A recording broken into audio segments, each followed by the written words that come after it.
प्रेम पत्र राधा स्वामी भाग तीसरा, सिलसिला वचन नंबर 8। इस पृथ्वी लोक में चैतन्य व्यापक है, वो सामान्य चैतन्य है, और जब तक सूरज से जो उसका विशेष चैतन्य है किसी किस्म की किरणों के वसीले से मदद यानी गर्मी और रोशनी न आवे, तब तक यहाँ का चैतन्य कुछ कार्रवाई यानी उत्पत्ति करना, रचना की और उसकी संभाल नहीं कर सकता है। फिर ऐसे व्यापक चैतन्य से क्या काम निकल सकता है? और जो कि वह हर वक्त इस लोक की रचना की कार्रवाई में लिप्त हो रहा है या उसका संगी और समीपी है और माया से घिरा हुआ है, तो जो कोई उसमें लीन होगा या उससे मिलेगा वह भी इसी रगड़े में पड़ा रहेगा, यानी उत्पत्ति प्रलय के चक्कर से बाहर नहीं जावेगा। और मालूम होवे कि यह सूरज भी बनिस्बत उस बड़े सूरज के जिसके गिर दिए मैं अपने तारागण के घूम रहा है, सामान्य चैतन्य है, और वो बड़ा सूरज इसका विशेष चैतन्य है। इसी तरह दो दर्जे के ऊपर सत्य पुरुष और उसके परे राधा स्वामी पद है, जिसको अगर महाविशेष चैतन्य कहो तो हो सकता है। ये दोनों पद निर्मल चैतन्य देश में हैं, यानी माया के घेर के पार हैं। इनमें सदा आनंद रहता है, क्योंकि सिवाय चैतन्य के वहाँ कोई दूसरी चीज नहीं है, और चैतन्य एन आनंद स्वरूप है। इस वास्ते जब तक कि कोई अभ्यास करके एक विशेष चैतन्य से दूसरे में और फिर महाविशेष चैतन्य में नहीं पहुंचेगा, तब तक उसका सच्चा और पूरा उद्धार नहीं होगा। यानी जब तक कि माया के घेर के पार नहीं जावेगा, तब तक जन्म मरण और दुख सुख से निवृत्ति नहीं होगी। अब ख्याल करो कि जिस पद में जीव को समाना चाहिए या पहुंचकर वहां का आनंद विलास देखना चाहिए, वो हमारे तन में बैठक के मुकाम से बहुत दूर है, और रास्ते में कई मंजिलें या ठेके हैं। सो जब तक कि शब्द अभ्यासी और शब्द भेदी गुरु से भेज लेकर और अभ्यास करके चढ़कर जाल देश में नहीं पहुंचेगा, तब तक उसका सच्चा और पूरा उद्धार और जन्म मरण से छुटकारा नहीं होगा। सिवाय इसके पिछले योगी ज्ञानियों ने ब्रह्म के 3 स्वरूप या 3 दर्जे बयान किए, यानी शुद्ध ब्रह्म और साक्षी ब्रह्म और माया सबल ब्रह्म। अब ख्याल करो कि माफिक इन दर्जों के जो कोई शुद्ध ब्रह्म के पद में नहीं पहुंचेगा, तब तक वह योगेश्वर ज्ञानी नहीं हो सकता, और वास्तविक प्राप्ति मुक्ति के माया देश को छोड़कर शुद्ध ब्रह्म पद में पहुंचना जरूर है। फिर कई दर्जे ब्रह्म में बस अब हायल होने माया के हो गए, और सब दर्जों में वही ब्रह्म व्यापक हुआ। पर वास्तव बचाव जन्म मरण और काल क्लेश और प्राप्ति परम आनंद और मुक्ति के माफिक योगी ज्ञानियों के मत के नीचे के देशों को छोड़कर ऊंचे देश यानी शुद्ध ब्रह्म में जाना जरूर हुआ। ऊपर के बयान से साफ जाहिर है कि वाचक ज्ञानियों का यह कौल कि जबकि ब्रह्म सर्वव्यापक है तो जाना आना कहाँ है, बिल्कुल गलत है, और इस हिसाब से इन लोगों का उद्धार योगी ज्ञानियों के दर्जे तक का किसी सूरत में मुमकिन नहीं है। इसी तरह योगी और योगेश्वर ज्ञानियों ने 4 अवस्थाएं यानी जागृत, स्वप्न, सुषुप्ति और तुरिया बयान की हैं, और अभ्यास करके तुरिया और तुरियातीत अवस्था में पहुंचना लिखा है। लेकिन वाचक ज्ञानियों ने तुरिया अवस्था को काटकर जो चैतन्य की 3 अवस्थाओं में व्यापक है उसी को तुरिया करार दिया, यानी चलना और चढ़ना, जिससे कि 3 अवस्थाओं के पार जाना मुमकिन था, नहीं माना, और इस सबब से उस निर्मल गति की जो तुरिया और तुरियातीत के दर्जे में पहुंचकर हासिल होती, उनको खबर भी नहीं हुई। यानी जागृत अवस्था के मुकाम पर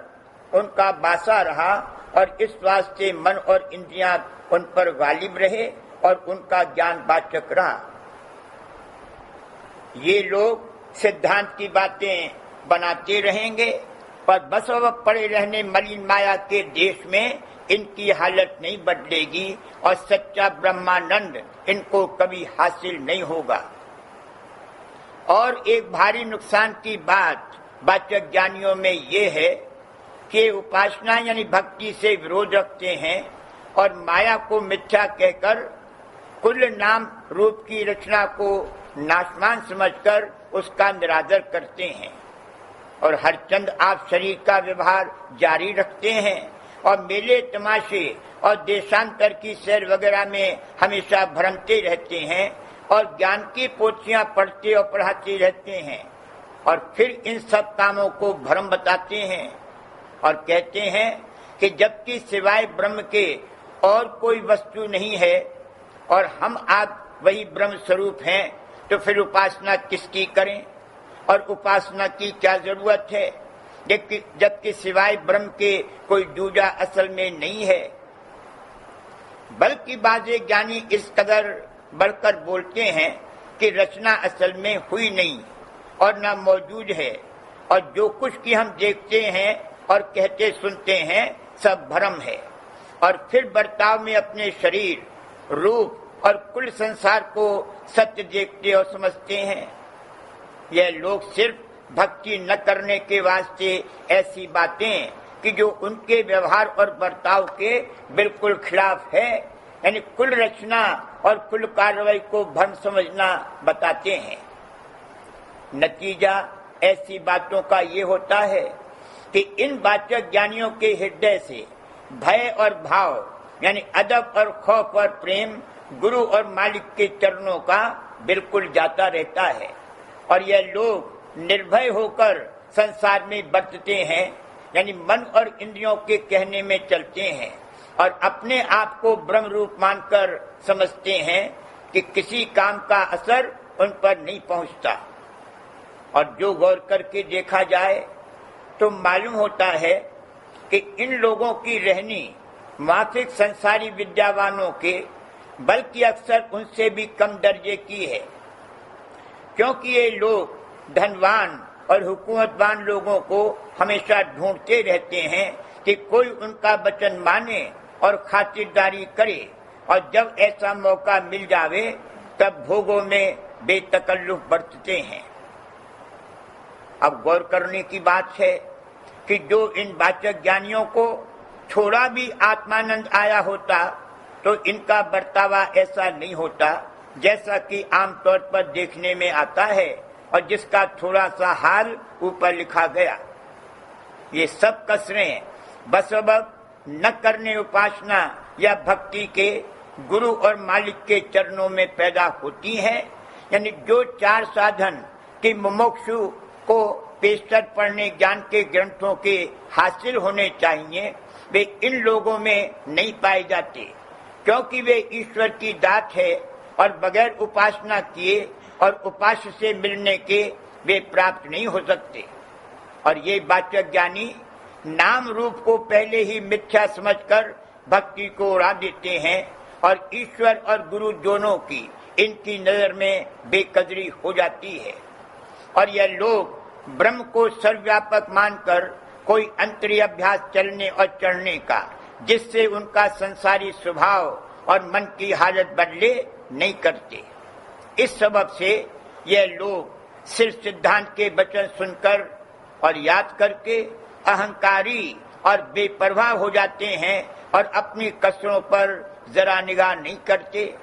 और जो कोई जतावे तो क्रोध करने को तैयार हो जाते हैं।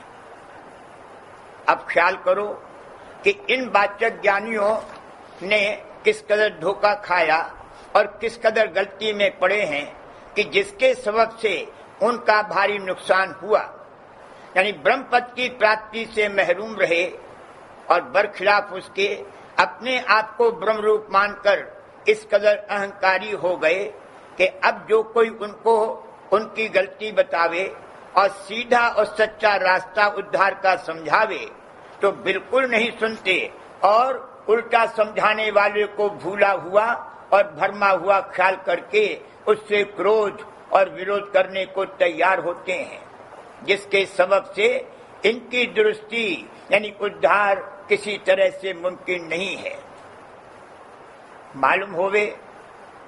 कि योगी और योगेश्वर ज्ञानियों का सिद्धांत यानी ब्रह्म और पार ब्रह्म पद माया की हद में रहा। इस सबब से उन्होंने ज्ञान की मुख्यता की, यानी ब्रह्म के लक्ष्य स्वरूप अथवा अरूप में समाये, क्योंकि उन्होंने देखा कि ब्रह्म का वाच्य स्वरूप हमेशा कायम नहीं रहता, यानी जब रचना का अभाव होता है प्रलय और महाप्रलय के वक्त तब वो सिमट जाता है और उसके लोक की रचना भी सिमट जाती है। और इस सबब से ब्रह्म उपासकों की मुक्ति की हालत हमेशा और यकसा कायम नहीं रह सकती और रचना में आवागमन भी नहीं बंद हो सकता। इस वास्ते उपासना की सिर्फ इस कदर जरूरत समझी गई कि जिसमें मुमुक्षु भक्ति करके स्थूल सूक्ष्म और कारण रचना के पार चलकर अपने उपास्य के सन्मुख यानी ब्रह्मलोक में पहुंचे और इसी तरह अभ्यास करके निर्मल होकर काबे समावने ब्रह्म के लक्ष्य स्वरूप यानी अरूप पद के हो जावे, यानी ज्ञान पद को प्राप्त होवे। क्योंकि जो ज्ञान पद में रसाई न हुई और उपासना करता रहा या उपास्य के लोक में पहुंचकर वहीं ठहर गया तो आवागमन उनका दूर नहीं हुआ।